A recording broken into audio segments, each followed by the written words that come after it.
No, that's wrong. Dixie Diamonds 397. Mets 8:47 a.m. Dixie 5:47 p.m.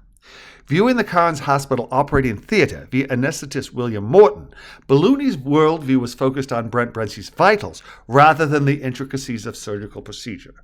Morton's position, while vital for the surgery, was one that allowed Zod to maintain a wider scope than Doctors Biber, Barnard, Finley, and Pepper, all of whom were working together to salvage Brency's knee to the highest possible degree.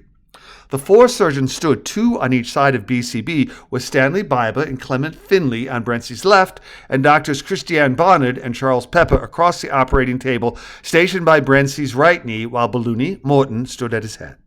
All were scrubbed, masked, and gloved, and had been thoroughly briefed by titular head surgeon Biber concerning the extent of Brency's knee prior to making their way into the operating room, and Biber had made the initial cuts around Brency's knee that exposed his shattered bones and torn ligaments.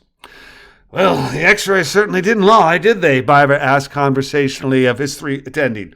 "What do you think, Charles? Remind you of your youth?" "Well, yes and no," Dr. Pepper said, leaning down to get a clear view of the damage. "All the parts are there, which wasn't the case in Vietnam, but yes, it's a bloody mess. Both the femur and tibia are chipped from the blow, and obviously they're completely detached from both the lateral and medial collateral ligaments.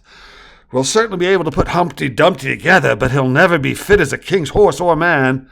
"No worries there," Barnard said, his surgical mask hiding his scowl. "This one pig isn't. Fit to slaught pigs, I mean. He's lucky he wasn't shot."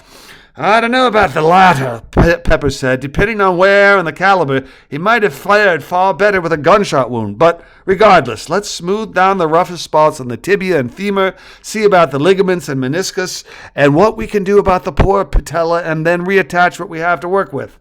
Anyone have a different diagnosis and preferred procedure?" "No, I certainly don't," Dr. Finley said. "I'm rather pessimistic about efficacy here, but we can only do so much. Shall we?" "Let's get to it," Biver said. "Our job is to make him as whole as possible. We'll leave it to the judicial system to see how long and how deep of a hole he belongs in."